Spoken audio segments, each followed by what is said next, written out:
नमस्कार दोस्तों, स्वागत है आपका आपके यूट्यूब चैनल अल्फा इंस्टीट्यूट में। आज हम लोग पढ़ेंगे सातत्यता तथा अवकलनीयता का लेक्चर नंबर 9। 8 हो चुके हैं। इसमें जो है क्वेश्चन आपके 5.3 तक टोटल कराए जा चुके हैं ना। अवकलन क्या होता है, अवकलनीयता क्या होती है, सातत्यता क्या होती है, और अगर कोई फलन अवकलनीय है तो वो क्या सतत है कि नहीं है, और अगर कोई फलन सतत है तो वो क्या अवकलनीय है कि नहीं है। क्लियर, ये सब चीज़ हम लोग बताया जा चुका है। अब इसके बाद हम लोग आज लेके चलेंगे एक्सरसाइज 5.4 है ना, एक्सरसाइज 5.4। क्लियर, इसमें देखिए, इसमें आपका मेन जो है, इसमें पूरा का पूरा बेसिक जो है आपका दो ही चीज़ों पर दिया गया है ना। एक दिया गया है चरघातांकी पर, चरघातांकी, और एक है लघुगणकीय। ठीक है, लघुगणकीय, चरघातांकी और लघुगणकीय। देखिए ये दोनों चीज़ है ना, इसको बोलते हैं एक्सपोनेंट और इसको बोलते हैं लॉगरिथम है ना। क्या बोलते हैं इसको? Exponents and logarithms. तो हम लोग पढ़ेंगे आज चरघातांकी और लघुगणकीय फलन क्या होते हैं, और इसके बाद इसका अवकलन करना सीखेंगे। ठीक है, तो चरघातांकी फलन जरा सा ध्यान से समझिएगा। एक्सपोनेंट फंक्शन क्या होते हैं? तो एक्सपोनेंट फंक्शन की क्या विशेषता होती है कि यह जो है कभी भी अपना आकार, मतलब कि अवकलन करने के बाद भी यह अपना रूप नहीं बदलता है। क्लियर, और इसके बारे में आप लोग समझने के लिए क्या कर सकते हैं, जैसे कि अगर मान लीजिए कि हम ढेर सारे फंक्शन लेते हैं, एक्स के फंक्शन, क्लियर, जिसको पावर बढ़ाते हुए चलाते हैं ना। क्या करते हैं? पावर बढ़ाते हुए चलाते हैं। जैसे मान लीजिए कि कोई वाई के power y is equal to x है ना, वाई किसका फंक्शन है? एक्स का। और ऐसे ही एक और फंक्शन लेते हैं y equal to x square, ऐसे एक और लेते हैं y equal to x cube. तो इसका ग्राफ जब आप लोग बनाएंगे तो इसका ग्राफ देखिए कैसा बनता है। तो जब y इक्वल टू एक्स होता है तो मतलब कि y इक्वल टू एक्स का ग्राफ बिल्कुल सीधा रहता है ना, क्योंकि जब x बराबर 1 रहता है तो y बराबर भी इसकी वैल्यू 1 ही आती है।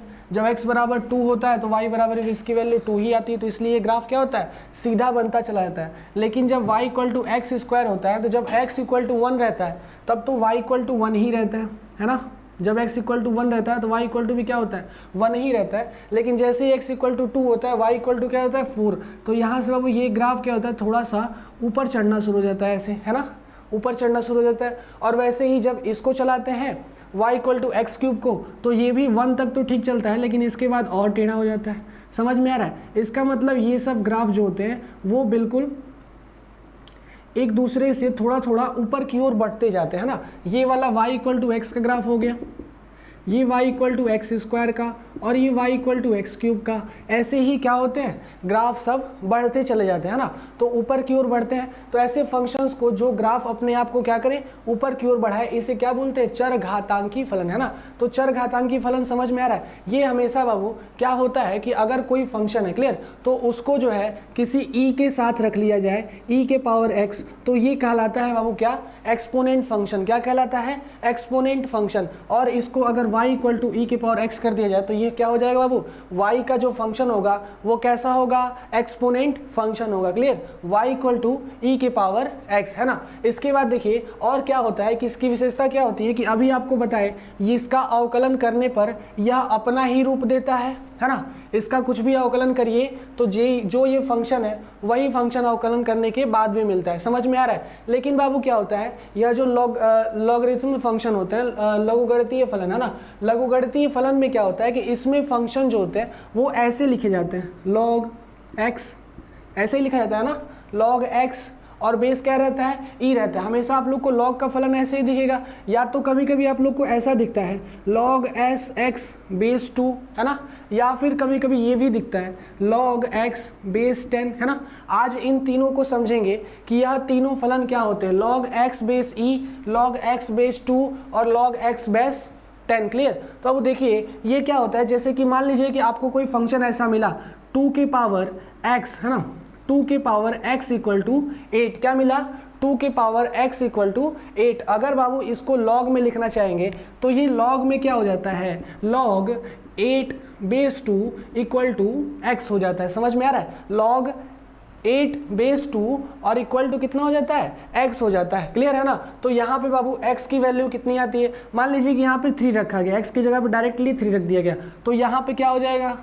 3 हो जाएगा ना। मतलब कि अगर देखिए ये जो 8 है वो 2 का क्यूब है ना, 8 क्या है 2 का क्यूब है, तो यहाँ पे जो बेस होता है उसी का मान लीजिए क्यूब या फिर स्क्वायर हो तो उसी क्यूब स्क्वायर को यहाँ लिखते हैं। इसका घात सामने आ जाता है लॉग लेने पर, और इसका जो पावर जिसके घात जा रहे हैं वह उसके बेस में चला जाता है। बात समझ में आ रही है? जैसे कि बाबू अगर आप लोग को कहें कि ऐसे कह दें कि 25 का स्क्वायर बराबर कितना होता है बाबू 625 होता है ना, 25 का स्क्वायर बराबर 625। तो यहाँ ध्यान दीजिए अगर इसको लॉग लगाया जाए तो यह क्या हो जाएगा बाबू आपका लॉग 25 इज और लॉग क्या हो जाएगा 625 बेस ऑफ 25 इक्वल टू कितना आएगा 2 आएगा। बात समझ में आ रही है? तो बेस कैसे लगता है क्लियर है ना, बेस एकदम समझ में आ रहा है कैसे लगता है ना, क्लियर। तो यहाँ देखिए ऐसे ही मान लीजिए कि अगर 10 का बेस बनाना हो, किसका बेस बनाना हो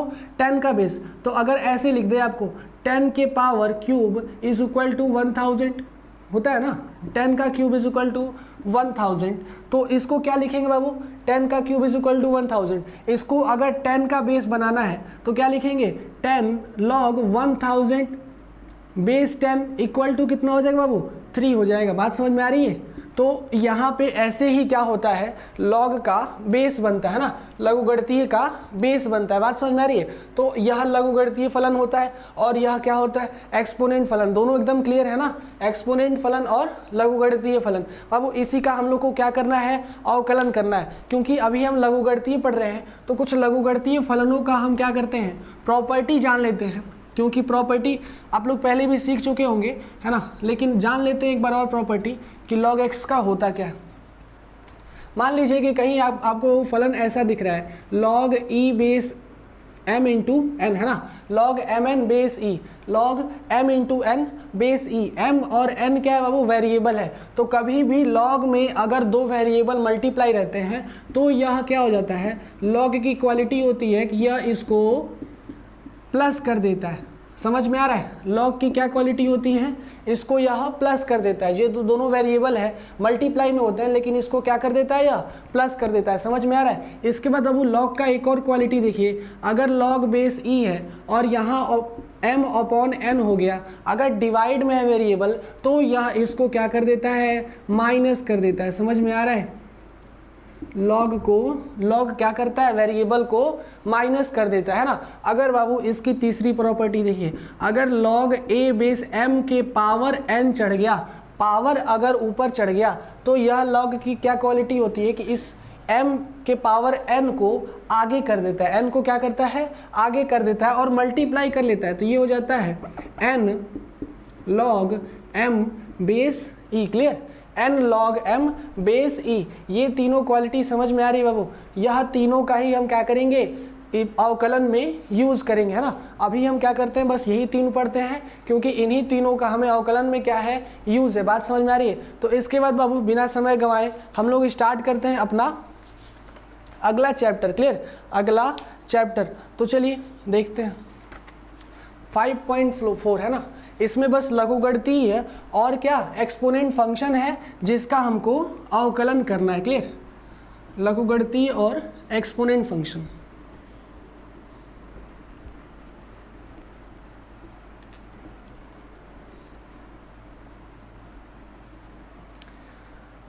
इसमें पहला क्वेश्चन है बाबू कि पहला क्वेश्चन आपका ये है कि e के power x upon sine x. Clear? e के power x upon sine x का हमको अवकलन करना है x के सापेक्ष है ना, e के power x upon sine x. तो चलिए अगर ये आ गया तो बाबू एक और अवकलन का हम लोग परिभाषा जान लेते हैं। अगर देखो कोई भी फंक्शन का x के सापेक्ष अवकलन करना हो, मान लो कि वो m अपॉन n हो, क्या हो m अपॉन n हो, तो बाबू कभी भी डिवाइड में फंक्शन का अवकलन क्या होता है कि ये जो है ऊपर ले जाते हैं है ना, और इसका m का क्या करते हैं अवकलन करते हैं है ना, फिर माइनस करते हैं, उसके बाद इस m को छोड़ देते हैं और जो नीचे से हम ऊपर लाए हैं उसका अवकलन करते हैं और डिवाइडेड बाई हर का स्क्वायर कर दिया जाता है ना। याद रहेगा? अगर m अपॉन n है तो n को ऊपर लेके जाओ, m का अवकलन करो, फिर m को छोड़ो और n का अवकलन करो। क्लियर? n को ऊपर है ना नीचे वाला ऊपर जाता है m का अवकलन, फिर m छूट जाएगा n का अवकलन डिवाइडेड बाई n स्क्वायर। एवं यही फंक्शन ये भी दिख रहा है ना, ये ऊपर m और नीचे n, इसका क्या करना है, x के सापेक्ष हमको अवकलन करना है। क्लियर? तो इसका अवकलन कैसे होगा, तब यहाँ देखिए ये फंक्शन किसका है, y का। ऊपर कैसा फंक्शन दिख रहा है, एक्सपोनेंट फंक्शन, नीचे कैसा दिख रहा है, ट्रिग्नोमेट्रिक फंक्शन, है ना। और दोनों का अवकलन हम सीख लेते हैं अभी, है ना, एक्सपोनेंट फंक्शन और ट्रिग्नोमेट्रिक फंक्शन का। इसका करना है हमको x के सापेक्ष अवकलन, तो ये हो जाएगा dy by d x is equal to d by d x e के power x upon sine x. Clear?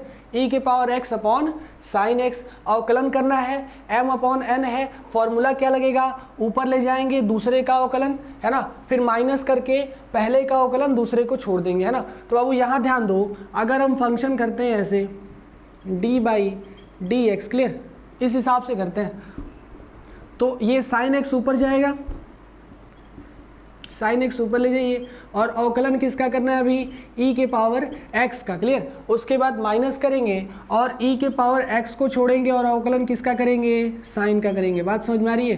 किसका अवकलन करेंगे, साइन का, और डिवाइडेड बाई क्या हो जाएगा, नीचे वाले फंक्शन का स्क्वायर हो जाएगा। समझ में आ रहा है? Sine x d by d x e के पावर x और e के power x d by d x sine x. बाबू देखो अभी हम लोग क्या पढ़े हैं, एक्सपोनेंट, चर घातांकी और लघुगणकीय। ध्यान देना, अगर बाबू चर घातांकी है उसका d बाई डी एक्स के सापेक्ष अवकलन करते हैं तो वह वही देता है फंक्शन, है ना।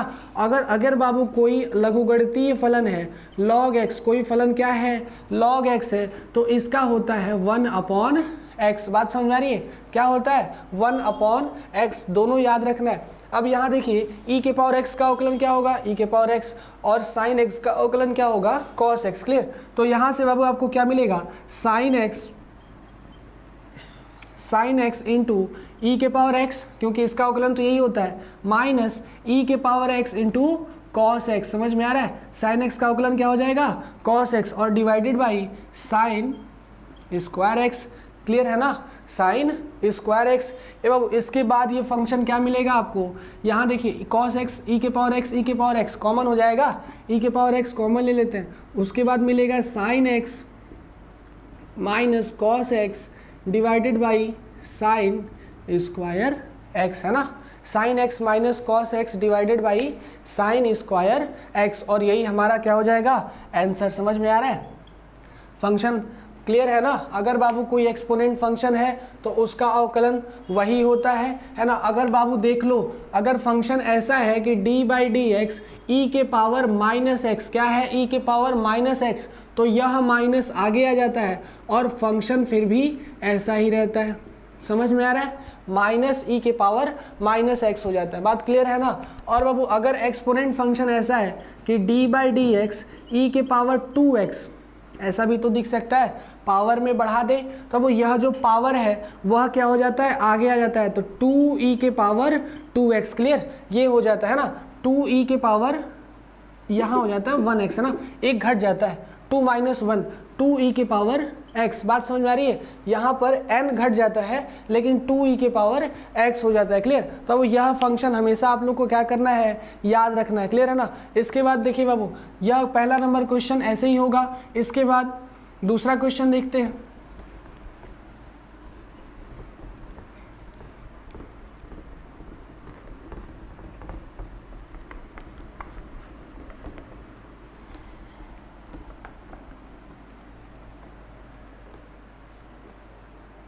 देखिए दूसरा नंबर क्वेश्चन है e के पावर साइन इनवर्स x।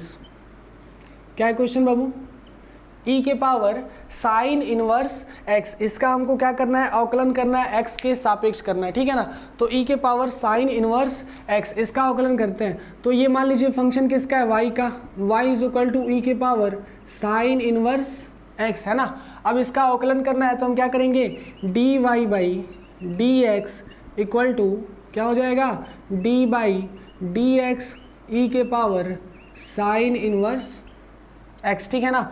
अब देखो बाबू यहाँ पर क्या हुआ, ये e की पावर x होना चाहिए, लेकिन फंक्शन क्या हो गया, बिगाड़ दिया है, इसका इनपुट बिगाड़ दिया है। इसका मतलब हम क्या करेंगे, इसके इनपुट को कुछ और मानेंगे, कोई और वेरिएबल। तो यहाँ ध्यान दो क्या लिखेंगे, माना साइन इनवर्स x बराबर कुछ भी मान लो, u मान लो, ठीक है। साइन इनवर्स x बराबर क्या मान लो, u मान लो। तो यहाँ पे बाबू अब फंक्शन क्या तुमको हो जाएगा, d बाई डी, u माने है ना, तो यहाँ u हो जाएगा और ये हो जाएगा e के पावर u। और फिर श्रृंखला विधि से इसी u का डिफ्रेंशिएशन करते हैं, जो हम माने हैं उसको x के सापेक्ष, ठीक है ना। तो यहाँ क्या हो जाएगा, d by d x sine inverse x। बात समझ में आ रही है। यहाँ u माने u के सापेक्ष अवकलन कर दिए, फिर उसी u को यहाँ x में खोल के उसका x के सापेक्ष अवकलन कर दिए। श्रृंखला विधि बाबू, इसी को समझाए थे हम आप लोग को, है ना।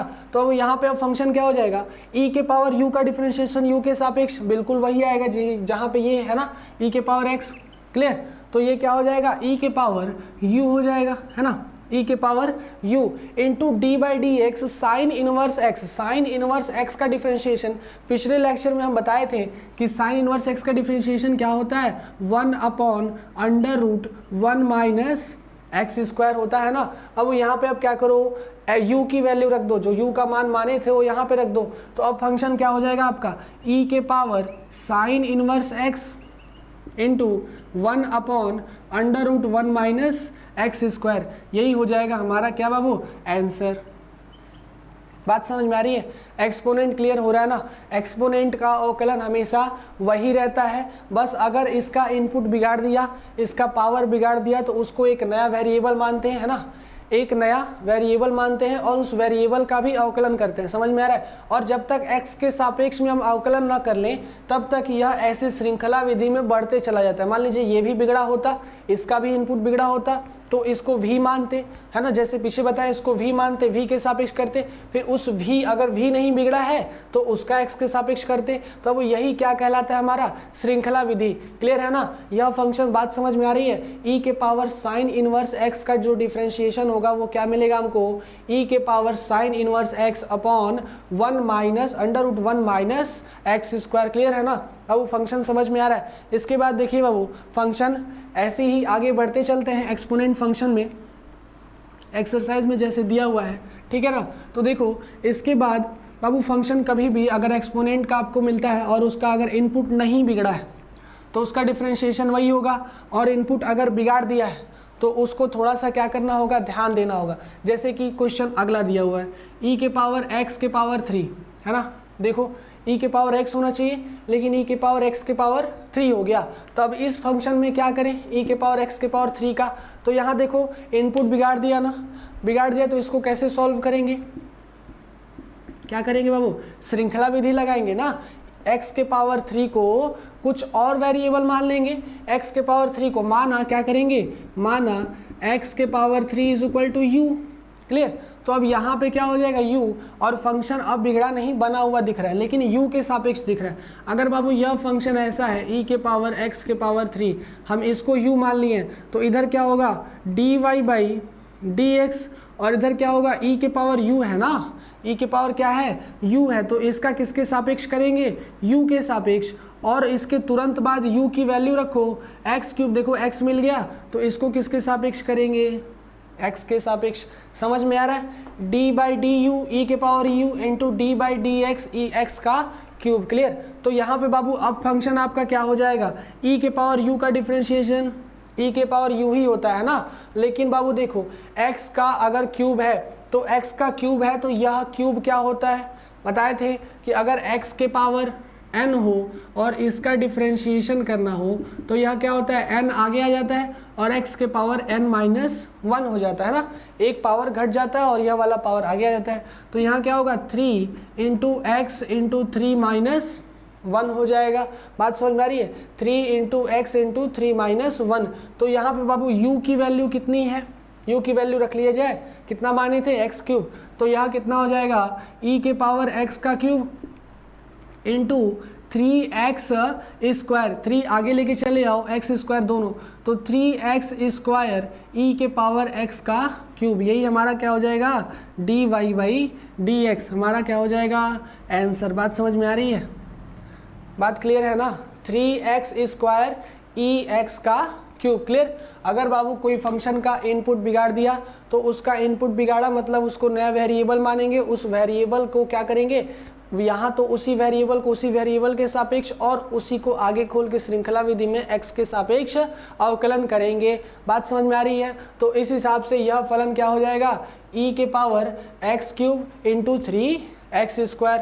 बात समझ में आ रही है ना, एकदम क्लियर है। एक्सपोनेंट फंक्शन एकदम क्लियर है ना, एक्सपोनेंट फंक्शन में कोई दिक्कत तो नहीं। अब वो एकदम आसान क्वेश्चन ही बनाता है एक्सपोनेंट फंक्शन। डिफरेंशिएशन इसका आसान बनता है, इसका इंटीग्रेशन भी आसान बनता है, क्योंकि एक्सपोनेंट को ना तो डिफरेंशिएट किया जा सकता है और ना ही इंटीग्रेट किया जा सकता है। वो डिफरेंशिएशन का मतलब क्या होता है बताए थे ना, डिफरेंशिएशन मतलब अवकलनीय फंक्शन।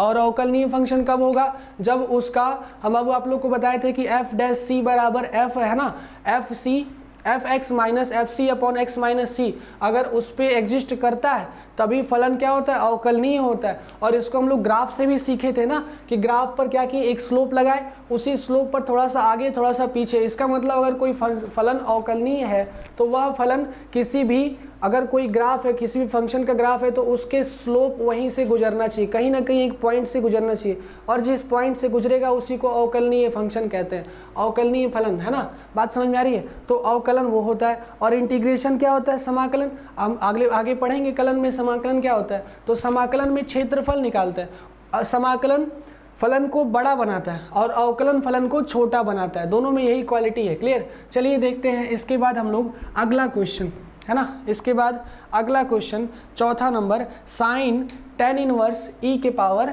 x। क्वेश्चन क्या है, sine into tan inverse e के पावर x। देखो फलन देखो, इसमें क्या हुआ, पहले तो साइन का वो जो इनपुट है वह इनपुट पूरा बिगाड़ दिया है ना। यहाँ x होना चाहिए तो tan इनवर्स वाला ला दिया। उसके बाद इसका भी इनपुट बिगाड़ दिया है, मतलब दो बार इसका इनपुट बिगाड़ा है। साइन का कितनी बार इनपुट बिगड़ेगा, एक यहाँ भी और एक यहाँ भी। इसका मतलब पीछे से चलते आएंगे तो इसको एक नया वेरिएबल, फिर इन दोनों को एक नया वेरिएबल, फिर यहाँ पर आके हम पहुँचेंगे। बात समझ में आ रही है। तो हम यहाँ क्या करेंगे, माना e के power x equal to u, है ना। और बाबू जैसे ही u मानोगे तो ये क्या हो जाएगा tan u हो जाएगा ना, क्या हो जाएगा tan u। बात समझ में आ रही है, ये हो जाएगा tan u। और फिर tan u को मान लो v, तो जैसे ही tan u को v मानोगे तो यहाँ पे फलन थोड़ा फील करो क्या मिलेगा, sin v मिलेगा कि नहीं मिलेगा। sin v में क्या है tan u है, u में क्या है e के पावर x है। पूरा का पूरा श्रृंखला विधि दिख रहा है ना, पूरा का पूरा श्रृंखला विधि दिख रहा है। इसका हमको क्या करना है डिफरेंशिएशन। तो अब यहाँ ध्यान दो क्या करेंगे, d बाई डी एक्स, मान लो कि ये किसका फलन है y का, तो यहाँ हो जाएगा dy बाई डी एक्स। समझ में आ रहा है, dy बाई डी एक्स बराबर क्या हो जाएगा, देखो पीछे से आते हैं साइन v से आते हैं। अब वो पहले हमको क्या मिला, साइन v मिला ना, तो इसका किसके सापेक्ष अवकलन करेंगे, v के सापेक्ष। श्रृंखला विधि में आगे चलते चलो, फिर भी क्या बना है tan u बना है, तो अब tan u का अवकलन किसके सापेक्ष करेंगे, u के सापेक्ष। और अब आओ, अब यहाँ u जो है वो e के पावर x हो गया, हमको क्या मिल गया, x मिल गया ना। अब इसका किसके सापेक्ष अवकलन करेंगे, x के सापेक्ष। बात समझ में आ रही है। पूरी की पूरी श्रृंखला विधि, बहुत आसान विधि लगा है ये, है ना, बहुत आसान विधि, समझना बहुत आसान है। बस ये क्या देखना है कि इनपुट कहाँ कहाँ बिगड़ रहा है, इनपुट कैसे बिगड़ रहा है। अगर साइन x होना चाहिए था या फिर साइन इनवर्स x होना चाहिए था, यहाँ तो पूरा का पूरा tan इनवर्स e के पावर x है ना, पूरा दो बार बिगाड़ा। तो पीछे से चलते हैं, e के पावर x को u माने, जैसे ही यहाँ पे u हुआ तो ये tan इनवर्स u बना दिया, tan इनवर्स u बना दिया, ठीक है ना। tan इनवर्स u यहाँ भी हो जाएगा इनवर्स, है ना। बात समझ में आ रही है, tan इनवर्स u बना दिया। अब जो ये u है अभी भी ये बिगड़ा हुआ है साइन v का फंक्शन, इसको क्या मान लिए, v मान लिए, तो ये हो गया साइन v। बात समझ में आ रही है ना, पूरा चैन रूल है। अब चैन रूल का ऐसे ही डायरेक्टली अवकलन करते चलो, तो साइन v का अवकलन करोगे तो क्या मिलेगा, cos v। बात समझ में आ रही है, साइन v का अवकलन cos v into tan inverse. जब u का अवकलन करते हो तो अब tan इनवर्स फंक्शन का अवकलन बताए थे ना कि d बाई डी एक्स, अगर tan इनवर्स x है तो इसका अवकलन होता है 1/1 प्लस एक्स स्क्वायर, ठीक है ना, 1/1 प्लस एक्स स्क्वायर। तो यहाँ देखो इसका अवकलन क्या हो जाएगा, 1/1 प्लस एक्स स्क्वायर होगा ना। तो यहाँ u है तो u का स्क्वायर कर दिया जाए, ठीक है ना। इसके बाद वो e के पावर x का अगर डिफ्रेंशिएशन करोगे तो e के पावर x का डिफ्रेंशिएशन क्या होता है, वही होता है ना e के पावर x का डिफ्रेंशिएशन। क्लियर। तो यहाँ पे देखो यह हो जाएगा हमारा e के पावर x, x तक पहुँच गए। अब जो जो वेरिएबल हम माने थे उन सबको उठा के रखेंगे। क्लियर है ना, क्योंकि अवकलन हमारा खत्म हो गया। इसको थोड़ा सा सजा लो, पहले सजा लो उसके बाद रख लेना। e के पावर x ऊपर और क्या है, cos v divided by 1 plus u का स्क्वायर, यही है ना, ठीक है। अब देखो v क्या माने थे, v माने थे tan इनवर्स u। अभी भी u जो है हमारा वो x वेरिएबल नहीं है, u क्या था, e के पावर x। इसका मतलब v की जगह क्या लिख सकते हैं, tan इनवर्स e के पावर x लिख सकते हैं ना, v की जगह tan इनवर्स e के पावर x। तो ये हो जाएगा e के power x into cos into tan inverse e के पावर x। बात समझ में आ गई। और बाबू देखो u क्या माने थे, e के पावर x, नीचे u है ना, तो ये क्या हो जाएगा, डिवाइडेड बाई 1 प्लस e के पावर x का स्क्वायर। देखो सब फंक्शन x में मिल गया, जैसे जैसे हम लोग माने थे u v है ना, वो सब धीरे धीरे टूट के फिर x में आ गए। तो यही हमारा क्या हो जाएगा, रिक्वायर्ड आंसर हो जाएगा। बात समझ में आई, e के power x cos tan inverse e के power x divided by 1 plus e के पावर x का स्क्वायर। बात समझ में आ रही है, यही हमारा अवकलन होगा किसका, sign into tan inverse e के पावर x का। बात समझ में आ रही है ना, आसान था क्वेश्चन, बस थोड़ा सा यह समझना था कि यह फलन कहाँ कहाँ श्रृंखला विधि में हमको रखना है। बात समझ में आ रही है। तो यह एक्सपोनेंट फंक्शन क्लियर हो गया, आपके बुक में इतना ही एक्सपोनेंट फंक्शन दिया हुआ है। बात समझ में आ रही है। इसके बाद बाबू, इसके बाद हम लोग थोड़ा सा क्या करते हैं, लॉगरिथम भी सीख लेते हैं, लॉग वाले फंक्शन का अवकलन कैसे होगा, ठीक है।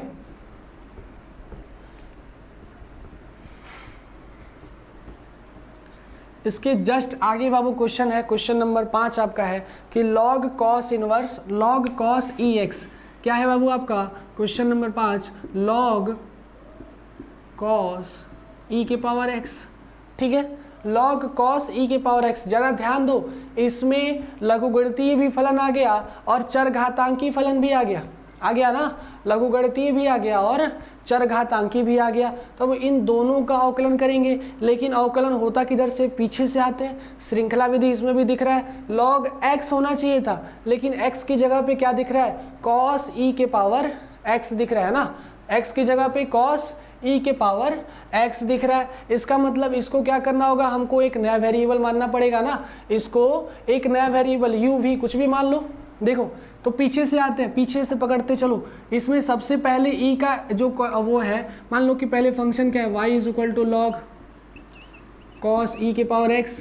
अब देखो यह जो e के पावर x ये अलग एक्सपोनेंट फंक्शन, फिर cos e के पावर x यह ट्रिग्नोमेट्रिक फंक्शन, फिर log cos e के पावर x यह लॉगरिथम फंक्शन। तीन फंक्शन इसमें दिए हुआ है, तो तीनों को अलग अलग मान लेते हैं। तो यहाँ क्या लिखेंगे, माना e के पावर x बराबर u, ठीक है। जैसे ही u माने तो ये क्या हो गया, cos u हो गया ना, cos u अभी भी log में नहीं है ना, तो अभी भी बिगड़ा हुआ है। तो cos u को मान लो v, और जैसे ही v माने तो अब यहाँ क्या हो गया, log v दिख रहा है ना, log v फंक्शन हमको मिल गया। log v मतलब हमको डिफ्रेंशिएट किसको करना होगा, log v को करना होगा। बात समझ में आ रही है, log v को करेंगे, फिर log u को cos u को करेंगे, फिर e की पावर x को करेंगे। बात समझ में आ रही है ना, एकदम सीधे है ना, क्लियर। तो यहाँ देखो अब क्या करेंगे, पीछे से आते हैं, तो इधर हो जाएगा dy बाई डी एक्स, क्या मिला हमको, log v। तो हम क्या करेंगे, v के सापेक्ष log v का अवकलन कर देंगे, ठीक है। चैन रूल के हिसाब से पीछे आते हैं, उसके पीछे v में क्या है, cos u है, तो u वेरिएबल मिला तो इसको किसके सापेक्ष कर देंगे, u के सापेक्ष अवकलन कर देंगे, ठीक। अब जैसे ही u मिला, अब और पीछे आते हैं, u किस में समाया है, e के पावर x में। चलो x वाला फंक्शन मिल गया। अब हम यहाँ कर सकते हैं dy dx, समझ में आ रहा है। अब हम यहाँ कर सकते हैं dy dx। ये देखो log v dy dv, log u d by D you, और log e के पावर x सॉरी ये cos u D by D you और e की power x d by d x. समझ में आ रहा है? तो यह फलन अब हमको क्या करना है, अवकलन करना है। बहुत आसान हो गया फलन, बहुत आसान। यहाँ देखो क्या करेंगे, log v बाबू बताए हैं, अगर फलन हमारा क्या हो d by d x log x. बाबू अगर इसके बेस में कुछ नहीं लगा है, क्योंकि इसके बेस में कभी लगाता नहीं है, तो मतलब यह प्राकृतिक लघुगणितीय फलन है। समझ में आ रहा है ना? प्राकृतिक लघुगणितीय फलन मतलब यहाँ पे ई हमेशा रहता है, बेस में हमेशा क्या रहता है, ई रहता है, इसी को बोलते हैं प्राकृतिक फलन। समझ में आ रहा है? तो चलो आगे बढ़ते हैं। लॉग वी का जब डिफ्रेंशिएशन करेंगे तो ये क्या हो जाएगा, 1/v हो जाएगा। समझ में आ रहा है? 1/v। फिर cos u का डिफ्रेंशिएशन करेंगे तो क्या मिलेगा, माइनस साइन u मिलेगा ना, माइनस साइन u मिलेगा। और फिर जस्ट उसके बाद e के पावर x का डिफ्रेंशिएट करेंगे तो e के पावर x मिलेगा। बात समझ में आई? Minus u 1/v minus sine u up into e के पावर x। बाबू थोड़ा सा सजा लो उसको। तो यह क्या हो जाएगा फलन, माइनस साइन, अच्छा e के पावर x सबसे आगे, e के power x minus sine u divided by v, है ना। अब जो जो फलन माने हो बस वो रख दो। v की जगह cos u रखेंगे, u नहीं रख सकते, e के पावर x है ना, पूरा का पूरा यह फलन क्या है, v है, cos e के पावर x। तो v की जगह क्या रखेंगे, cos e के पावर x, और u की जगह क्या रखेंगे, u क्या माने बाबू, u e के पावर x माने, है ना। चलो रख लेते हैं। यहाँ हो जाएगा माइनस e के पावर x साइन e के पावर x डिवाइडेड बाई क्या हो जाएगा बाबू, cos e के पावर x। ए बाबू देखो ध्यान दो, यह साइन e के power x upon cos e के पावर x, दोनों का दोनों इनपुट सेम दिख रहा है, साइन अपॉन cos दिख रहा है। बाबू जब भी अगर ऑपरेटर साइन अपॉन cos है ना, प्रिंसिपल जो है डिवाइड में रहे साइन और cos में, तो ये क्या बनाता है, tan बना लेता है। तो यह क्या हो जाएगा, e के power x into ten e के पावर x हो जाएगा। बात समझ में आ रही है ना? यही हमारा रिक्वायर्ड आंसर होगा। क्लियर? माइनस ई के पावर x टेन ई के पावर x। समझ में आ रहा है? क्वेश्चन आसान था ना? बस क्या करना था, पीछे से चेन रूल लगाना था और लॉग का और एक्सपोनेंट का दोनों का क्या करना था हमको, यहाँ पे प्रॉपर्टी यूज करना था अवकलन का। क्लियर? e के पावर x का और log v का। बात समझ में आ रही है? cos u log v और e के पावर x। क्लियर है ना? ये चेन रूल इससे पीछे भी बता चुके हैं ना। समझ में आ रहा है? इसमें कोई डाउट बाबू, है ना? एकदम क्लियर। चलो आगे बढ़ते हैं।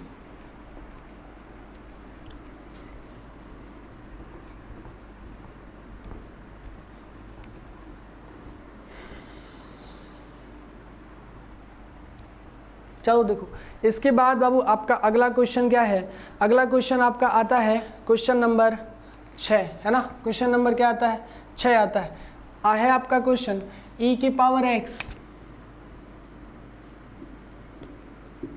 Plus e x square plus e x cube plus e x four plus e x five. बाबू ये दिया नहीं है, उसमें लिखा है e x square dash dash e के पावर एक्स के पावर 5, यही दिया है फलन, है ना। इसका हमको क्या करना है, अवकलन करना है। बहुत आसान है बाबू, एक्सपोनेंट फंक्शन है। ऐसा वाला एक फंक्शन हम बता चुके हैं ना, ऐसा बताया ना, मतलब यही काम इन सब में करना है, यही काम इन सब में क्या करना है, यूज़ करना है। X square x cube x four x five, है ना। इसको करने का एक और आसान तरीका है, इसमें लॉग लगा दो। लॉग लगाओगे तो यह फलन और आसान हो जाएगा, लेकिन जाने दो, इधर भी लॉग लगाना पड़ेगा। लॉग लगाने वाला फलन इसके बाद मिलेगा। अभी हमको बस इसको सॉल्व करना है, ठीक है ना। इसको सॉल्व करना है तो कैसे करेंगे, यहाँ देखो किसका किसका इनपुट बिगड़ा है, यहाँ ध्यान दो। इसका तो नहीं बिगड़ा है, e के पावर x जैसा होना चाहिए वैसा ही है, लेकिन यहाँ हो गया e के पावर x स्क्वायर, यहाँ हो गया e के पावर x क्यूब, यहाँ हो गया e के पावर x फोर और यहाँ हो गया e के पावर x फाइव। इसका मतलब यह चारों की चारों फंक्शन बिगड़ल है कि नहीं है। तो इन सबको क्या करना होगा, एक नया वेरिएबल मानना होगा ना, और इनका अलग से डिफ्रेंशिएशन करना होगा। यह तो ठीक है, यह क्या है, ठीक है। तो अब हमको मिला फलन y इज इक्वल टू ई के पावर x प्लस ई के power x square plus e के power x cube plus e के power x four plus e के पावर एक्स फाइव, है ना। इसमें देखो या तो सबको अलग अलग वेरिएबल मानो, नहीं तो इससे पहले इसको करना सीख लिए तो उसी हिसाब से कर लेते हैं ना, एक के बार में कर लेते हैं, नया वेरिएबल मानने की जरूरत नहीं है। तो यहाँ हो जाएगा d by d x, x के सापेक्ष अवकलन करने पर, है ना। यहाँ क्या हो जाएगा, d by d x e के power x plus d by d x e के power x square plus d by d x x e के power x cube plus d by d x e के power x 4 plus d by d x e के power x 5, ठीक है ना। यह फलन हमको मिला। अब इसको क्या करना है, अवकलन। यहाँ ध्यान दो, ई के पावर एक्स का अवकलन क्या होता है, ई के पावर एक्स ही होता है ना। ई के पावर एक्स का अवकलन, ई के पावर एक्स, बाबू ई के पावर एक्स स्क्वायर का अवकलन क्या होता है, तो यह तो ऐसे ही दिखता है, लेकिन चैन रूल के हिसाब से एक्स स्क्वायर का उसके बाद मल्टीप्लाई में अवकलन करते हैं। बात समझ में आ रही है। तो यहाँ पर क्या हो जाएगा, ई के power x square into d by d x x square. समझ में आ रहा है ना बाबू, पीछे करा चुके हैं इसका, वैसे ही हो रहा है। फिर यहाँ क्या हो जाएगा, ई के power x cube into d by d x x cube. Clear. फिर आगे क्या होगा, ई के power x 4 into d by d x x 4 plus e के power x 5 into d by d x x 5। बात समझ में आ रही है। यह हमारा क्या हो गया, चैन रूल वाला फंक्शन आ गया यहाँ पे। बात समझ में आई। इसके बाद इसका क्या करना है, अवकलन। इधर वाला तो हो चुका है, इधर वाला ठीक है। यहाँ ध्यान दो, ई के पावर एक्स स्क्वायर भी ठीक है, लेकिन जब इसका अवकलन करेंगे तो ये क्या हो जाएगा, 2x हो जाएगा ना।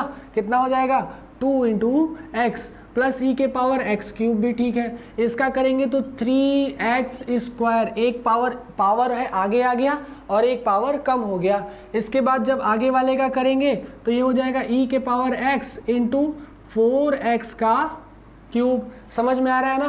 फिर अगला करेंगे तो क्या मिलेगा हमको, ई के पावर एक्स 5 इंटू 5x4। समझ में आ रहा है कि नहीं आ रहा है बाबू। फंक्शन एकदम क्लियर है। ई के पावर एक्स, ई के power x square 2x, e के power x cube 3x square, e के power x 4x cube, e के पावर एक्स 5x स्क्वायर। बात समझ में आई। इसके बाद हमको बस है ना सजा देना है, रीअरेंज करना है, ठीक है ना। रीअरेंज करते हैं उसको। देखो अब क्या हो जाएगा, ये ऊपर लाओ, 2 के power x 3x square 4x cube है ना 5x स्क्वायर, सबको आगे लेके चले आओ।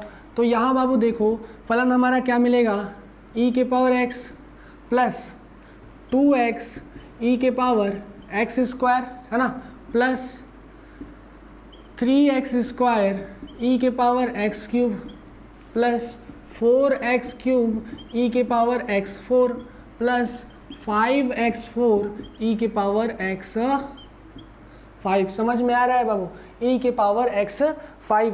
यहाँ से हम चाहें तो एक तो क्या कर सकते हैं, ई के पावर x क्या कर सकते हैं, कॉमन निकाल सकते हैं ना। ई के पावर x कॉमन निकालो, यहाँ क्या हो जाएगा, ई के पावर x, यहाँ एक ठो और कम, यहाँ पे एक ठो और कम, यहाँ पे एक ठो और कम हो जाएगा है ना। या तो यही आंसर रहने दो, नहीं तो x कॉमन निकाल के आंसर ले लो। समझ में आया। यह हमारा क्या हो गया, रिक्वायर्ड आंसर। क्लियर। बात समझ में आई, फंक्शन का आंसर हो गया है ना। कोई डाउट इसमें, एकदम आसान क्वेश्चन था है ना। एक लगातार चैन रूल के हिसाब से इसका हमको अवकलन करना था। चलिए इसके बाद बाबू फंक्शन को आगे बढ़ाते हैं, चैप्टर को धीरे धीरे है ना। तो देखो अगला क्वेश्चन क्या है हमारे पास, 6 हो गए, 7वां देखते हैं। 7 नंबर क्वेश्चन बाबू क्या है, ई के power root x whole x है ना। क्वेश्चन आपका है ई के पावर रूट एक्स का होल रूट, यह लगा दिया फलन में, ध्यान आ रहा है, यह लगा दिया। अब बाबू ई के पावर एक्स जो है वो उसका भी इनपुट बिगड़ा है और साथ साथ बाहर से भी रूट लगाया, यह भी इनपुट बिगाड़ा है। क्लियर। तो यहाँ ध्यान दो, यह जो रूट लगाया यह खुद ही क्या करता है, यह खुद ही अपना एक अवकलन कराता है ना। जैसे कि मान लो कि हम बताए थे होंगे बाबू, अगर d by d x root x है, d by d x root x है, तो इसकी वैल्यू क्या होती है, 1/2 रूट एक्स होती है ना, 1/2 रूट एक्स होती है ना। e के पावर 1/2 और रूट एक्स नीचे चला आता है। तो यहाँ ध्यान दो, पहले ही रूट लगा दिया, तो इसका मतलब अंदर वाले फंक्शन को पहले ही हमको चैन रूल के हिसाब से एक नया वेरिएबल मानना पड़ेगा, और उसके बाद इसका भी वैल्यू बिगड़ा हुआ है तो इसको भी एक नया वेरिएबल मानना पड़ेगा ना। तो चलो देखो करते हैं। इसको मान लो कि यह फंक्शन किसका है, y का है, e के पावर रूट एक्स। यहाँ क्या करेंगे, माना पूरा का पूरा यह फलन ले लो, e के पावर रूट एक्स बराबर क्या हो जाएगा, u। और फिर देखो रूट x जो है वह भी क्या है, बिगड़ैल फंक्शन, उसको एक और वेरिएबल मान लो v। बात समझ में आ रही है। u मान लो और v मान लो, चाहे पीछे से आते हैं जैसे हर बार मानते आ रहे हैं वैसे आते हैं। पहले छोटा वाला फंक्शन जो x का स्वतंत्र फंक्शन है उसको मान लो u, ठीक है ना, और x के साथ मिलने वाले फंक्शन को मान लो क्या बाबू, v मान लो। तो यह क्या हो जाएगा, अब हमारे पास जो फलन मिलेगा वो ऐसा मिलेगा ना, ऐसा मिलेगा कि नहीं मिलेगा, क्योंकि e के पावर रूट एक्स को टोटल क्या मान लिए, v मान लिए, तो हमको रूट v मिलेगा ना फंक्शन, तो मतलब रूट v का अवकलन करना होगा, फिर v की वैल्यू रख के चेन रूल में अवकलन करना होगा, फिर u की वैल्यू रख के अवकलन करना होगा। बात समझ में आ रही है कि नहीं आ रही है, क्लियर, एकदम क्लियर है ना। यहाँ पे अगर e अंडर रूट एक्स को u मान लिए तो यहाँ पे u ले लो, ठीक है। अब फलन का अवकलन करते हैं, ठीक है ना, अवकलन, तो यहाँ हो जाएगा dy by d x is equal to, यहाँ देखो रूट v है तो इसको किसके सापेक्ष करेंगे, v के सापेक्ष कर लेते हैं, है ना। फिर v जो है वो क्या खुला, e के पावर u, तो इसको किसके सापेक्ष कर लेते हैं, u के सापेक्ष कर लेते हैं, है ना। अब फिर u जो है वो रूट x हो गया, चलो मेरे पास आ गया ना x का फंक्शन और x के सापेक्ष अवकलन भी हो गया, बात क्लियर। या dy बाई डी एक्स का फंक्शन हो गया ना। अब देखो रूट v का अवकलन क्या होता है, अगर मान लो यहाँ x नहीं v है तो क्या होगा, 1/2 रूट v होगा ना, 1/2 रूट v होगा, चलो सही है। अब देखो e के पावर u का अवकलन e के पावर u ही होता है, एक्सपोनेंट फंक्शन का अवकलन उतना ही आता है, तो यहाँ देखो क्या हो जाएगा, e के पावर u हो जाएगा। फिर बाबू यहाँ देखो रूट x का x के सापेक्ष अवकलन करना है, तो रूट x का x के सापेक्ष अवकलन करोगे तो 1/2 रूट x मिलेगा, तो यहाँ हो जाएगा 1/2 रूट x। बाबू अभी सबके सब फंक्शन अवकलन तो हो चुके, लेकिन क्या सब x में दिख रहे हैं, नहीं दिख रहे हैं, कब दिखेंगे, जब इन सबको वापस हम लाएंगे x में लाएंगे, क्लियर। तो यहाँ देखो e के पावर u को क्या माने हैं v, और u में क्या है रूट x, इसका मतलब e के पावर रूट x को क्या माने हैं, v माने हैं, तो जहाँ v है वहाँ क्या लिखेंगे, e के पावर रूट x, जहाँ u है वहाँ क्या लिखेंगे, रूट x। बात समझ में आई। तो यहाँ पे फलन बाबू अब हमें क्या मिलेगा, 1/2 रूट e के पावर रूट x, है ना, 1/2 रूट e के power root x into e के पावर u कितना है बाबू, u रूट x है ना, u कितना है, रूट x है, इंटू अब क्या हो जाएगा, यह जो फलन है हमारे पास उसको लिख लो। बात समझ में आई ना, एकदम क्लियर, यह फंक्शन एकदम क्लियर। अब बाबू क्या करेंगे, इसको सजा लेंगे, है ना, अरेंज कर लेंगे, 2 दूना 4, ठीक है, रूट x आगे ले लो। अब इसमें कुछ कट तो सकता नहीं क्योंकि रूट में है, ये e के पावर x है, काट सकते हैं क्या, देख लो, काट सकते हैं तो काट लीजिए, बिल्कुल काट सकते हैं, देखो परमेयीकरण करके भी काट सकते हो, और थोड़ा सा दिमाग लगाओगे तो ध्यान आएगा। e के पावर रूट x क्या है, 2 बार ऐसे लिख सकते हैं क्या, e के पावर रूट x, हम रूट e के power root x into root e के पावर रूट x लिख सकते हैं ना, क्योंकि इसी में छुपा है ना ये। जैसे बाबू अगर हम कहें कि हमको लिखना है 3, है ना, 3 लिखना है, तो इसको हम रूट 3 इंटू रूट 3 भी तो लिख सकते हैं। बात समझ में आई, वही वाला फलन है। तो यहाँ पे क्या होगा, यह वाला फंक्शन हमको क्या मिल जाएगा, 2 2 जा 4 हो जाएगा, और रूट x इधर ही लगा लो, है ना। ऊपर वाला फंक्शन जो है पूर्णांक टाइप कुछ दिख रहा है, तो इसको 2 बार लिख लो, e के power root x into root e के पावर रूट x, डिवाइड में क्या है हमारे पास, एक रूट e के पावर रूट x है। अब अगर ऐसे ना समझ में आए तो इसका परमेयीकरण कर लो और आसानी समझ में आ जाएगा। परमेयीकरण करने का मतलब नीचे वाले को एक बार ऊपर एक बार नीचे मल्टीप्लाई कर लो, तब भी आ जाएगा। यहाँ से देखो यह फलन इस फलन से कट गया, हमारे पास आंसर क्या मिला बाबू, हमारे पास यह वाला जो आंसर मिला वह हुआ 1/4 रूट x इंटू ई के पावर रूट e के पावर रूट x। बात समझ में आई, यह हमारा dy बाई डी एक्स की वैल्यू हो गई, क्लियर। कोई डाउट बाबू, अगर यहाँ पे फलन ना समझ में आए तो देखो करना क्या है, यहाँ पे करना क्या है, एक बार और समझ लो करना क्या है। वहाँ पे देखो करना ये है कि 1/2 रूट e के पावर रूट x है ना, और ऊपर क्या है e के पावर रूट x, क्लियर। तो इसको क्या करो, मान लो कि यहाँ यही है, ठीक है ना, तो इसको क्या करो, एक बार रूट e के पावर रूट x से मल्टीप्लाई और एक बार रूट e के पावर रूट x से डिवाइड कर दो, क्या दिक्कत है। बात समझ में आई। तो और बाबू आगे फलन जो हमारे पास है क्या है, क्या है फलन, 2 रूट x है ना, 2 रूट x आगे है, तो इसको आगे लिख लेते हैं इधर ही 1/2 रूट x। अब देखो इससे जाके मल्टीप्लाई कुछ तो होगा नहीं, लेकिन ये रूट खत्म हो जाएगा, तो क्या मिलेगा 1/4 रूट x ऊपर क्या मिलेगा, ई के power root x into root e के power root x divided by ये दोनों मिलके हो जाएगा ई के पावर रूट एक्स। कट गया ना, बचा यही, वही काम किए हैं, वही काम बाबू किए। बात समझ में आ रही है कि नहीं आ रही है? तो यह क्वेश्चन थोड़ा सा मज़ेदार क्वेश्चन था, आंसर लाने में थोड़ा सा मज़ेदार था, और सब तो वही पोर्शन चल रहा था। बात समझ में आ रही है कि नहीं आ रही है? क्लियर है ना बाबू? कोई डाउट इसमें है ना? एकदम आसान फंक्शन था, ई के पावर रूट एक्स का रूट लगाना था, है ना? समझ में नहीं आएगा तो बहुत हार्ड हो जाएगा, और समझ में आ जाएगा तो बहुत आसान क्वेश्चन हो जाएगा। समझ में आया? इसका answer d y by d x is equal to 1/4 root x e के पावर रूट एक्स का होल रूट लग जाएगा। बात समझ में आ रही है? चलो इसके बाद बाबू देखते हैं अगला क्वेश्चन। देखो बाबू, तो अगला क्वेश्चन हम लोग इसके जस्ट आगे वाला क्वेश्चन लिखते हैं, ठीक है?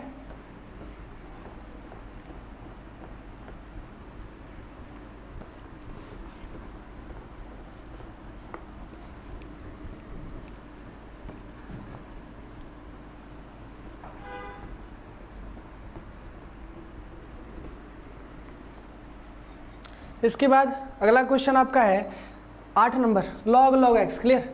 लॉग लॉग एक्स मज़ेदार क्वेश्चन एग्जाम में आने वाला। लॉग लॉग एक्स, और एक्स पे कंडीशन लगाया है कि 1 से बड़ा है, अगर 1 से बड़ा नहीं होगा तो ये फंक्शन लगेगा ही नहीं। क्लियर?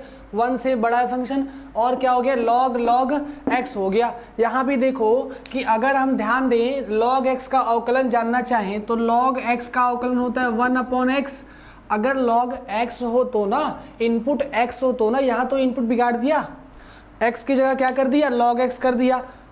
अब क्या करेंगे फलन, अब क्या करेंगे, तो यहाँ पर सॉल्यूशन देखते हैं, ठीक है? log log x। क्लियर? यहाँ पर सॉल्यूशन क्या होगा, हरा वाला मार्कर दिखेगा नहीं, चलिए देखते हैं। log log x, x greater than 1 है ना। यहाँ पर मान लेंगे कि माना log x बराबर u, ठीक है?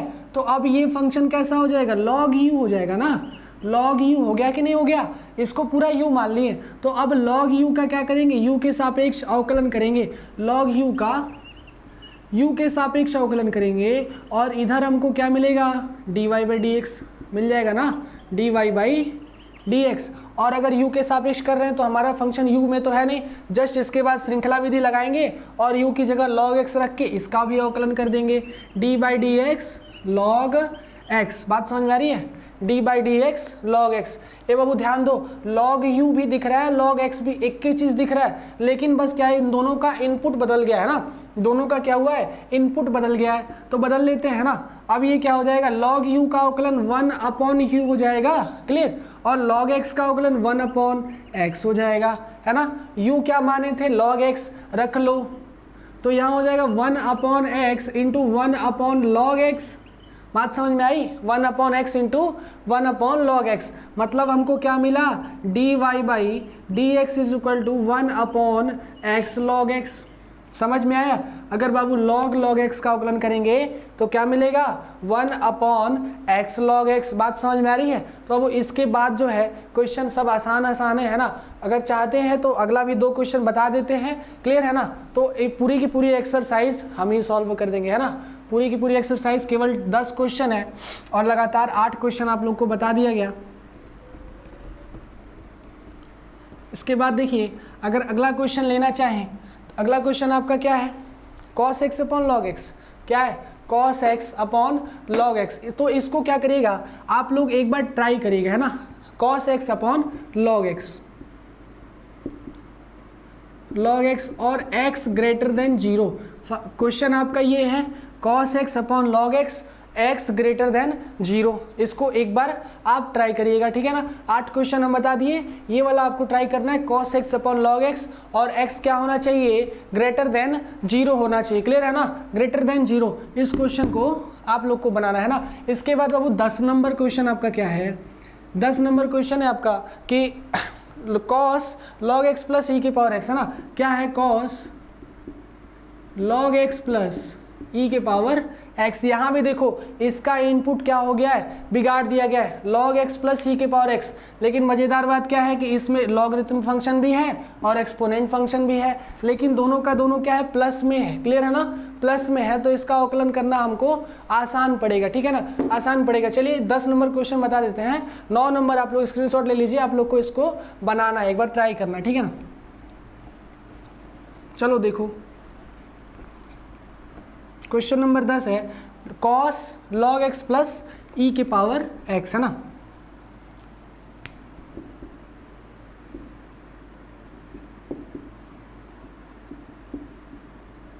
इस पे कोई कंडीशन भी है नहीं, बस cos log x plus e के पावर x। हमें क्या करना है, dy बाई डी एक्स निकालना है। तो इसका मतलब हमें y के सापेक्ष y इज इक्वल टू क्या हो जाएगा, cos log x plus e के पावर x। यहाँ ध्यान दो cos का इनपुट बिगड़ा है, पूरे के पूरी इनपुट को एक नया वेरिएबल मान लो। तो यहाँ हो जाएगा माना log x प्लस e के पावर x बराबर u। क्या मान लिए, u मान लिए। अब फंक्शन हमको क्या मिलेगा, y is equal to cos u मिलेगा। Clear, y is equal to cos u। इसका आप डिफ्रेंशिएट कर दो तो dy बाई डी एक्स करोगे तो यहाँ क्या हो जाएगा, d by d x, sorry cos u है ना, तो u के सापेक्ष कर लो और फिर u का फलन का मान रखो और उसको x के सापेक्ष कर लो। Clear, log x plus e के पावर x, यही माने थे ना, बात समझ में आई। अब cos u का अवकलन करोगे तो क्या मिलेगा, माइनस साइन u मिलेगा, माइनस साइन u। और फिर देखो यहाँ प्लस लगा है ना, तो d बाई डी एक्स की क्वालिटी क्या होती है, अगर प्लस लगी है तो इसके साथ भी अवकलन है और इसके साथ भी अवकलन है। तो यहाँ हो जाएगा d by d x log x plus d by d x e के पावर x। बात समझ में आ रही है, d by d x log x plus d by d x e के पावर x। अब यहाँ पे हमको क्या हो जाएगा, आगे करेंगे, है ना। इसका अगला पोर्शन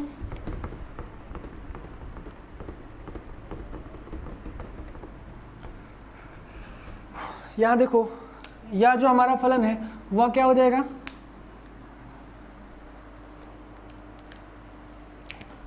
माइनस साइन यू, है ना। यहाँ पे d y by d x हमको क्या मिला, minus sine u into d by d x log x. Log x का अवकलन करोगे तो क्या होगा, 1 अपॉन एक्स होगा ना, डी बाई डी एक्स का अवकलन 1 अपॉन एक्स। और यहाँ पे e के पावर x का अवकलन करोगे तो e के पावर x, दोनों प्लस में ही है।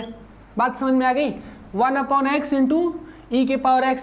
यहाँ देखो क्या है, साइन u। अब हमारा समय आ गया है u का मान रखने का, u का मान रख लेते हैं log x प्लस ई के पावर x। तो अब फंक्शन कैसा हो जाएगा, minus sine log x plus e के पावर x। क्लियर, और बाद में मल्टीप्लाई में क्या है आपके, 1 अपॉन एक्स प्लस ई के पावर x है। बात समझ में आई, ये साइन का इनपुट है तो इसको ले लो छोटे वाले ब्रैकेट में, समझ में आया। और इसमें मल्टीप्लाई है 1 अपॉन एक्स ई के पावर x। क्लियर, प्लस में है, क्लियर है ना। अगर चाहो तो क्या कर सकते हो बाबू, एक बार इसके साथ मल्टीप्लाई, एक बार इसके साथ मल्टीप्लाई करके रख लो तो फलन हमारा क्या मिलेगा, ये मिलेगा minus 1 upon x sine log x plus e के पावर x। और फिर यही माइनस अंदर इंट्रोड्यूस होगा तो हो जाएगा माइनस ई के power x sine log x plus e के पावर x। समझ में आया, और ये हमारा हो जाएगा रिक्वायर्ड आंसर। क्लियर है ना। अब वो समझ में आया कि नहीं आया, यह एक्सरसाइज जो है यहीं पर समाप्त हो गया। 10 क्वेश्चन थे, 10 के 10 क्वेश्चन बन गए, है ना। एक क्वेश्चन जो है आपके लिए दिए हैं, आप लोग बनाइएगा, है ना। क्वेश्चन मज़ेदार है, आसान है, बात समझ में आई। यह फंक्शन क्लियर है ना। अगर बाबू cos log x plus e के पावर x हो तो उसका अवकलन कैसे होगा। अगर कभी भी इनपुट बिगड़ा हुआ है तो उस इनपुट को हमेशा नया वेरिएबल मानना, अगर वो भी वेरिएबल बिगड़ा हुआ है तो उसको एक और नया वेरिएबल मानना, जैसे u भी मान के कर रहे हैं ना। और उसके बाद ही फलन का क्या कर सकते हैं, अवकलन कर सकते हैं। जितना इसको आसान बनाने का प्रयास करोगे उतना जल्दी जल्दी होगा। अगर एक ही बार में करने का ट्राई मारोगे तो हो जाएगा, हो सकता है गलत हो जाए, ठीक है। तो वेरिएबल हमेशा नया नया इंट्रोड्यूस इसमें करते रहना। बात समझ में आई। चलो क्वेश्चन इसके बाद जो अगला है वो बना लेना, 9 नंबर क्वेश्चन। और हम लोग अगले लेक्चर में अगला एक्सरसाइज करेंगे, ठीक है ना। 5.5 और उसमें देखेंगे क्या क्या क्वेश्चन है और वो उसके कैसे कैसे बनता है। ठीक है, धन्यवाद।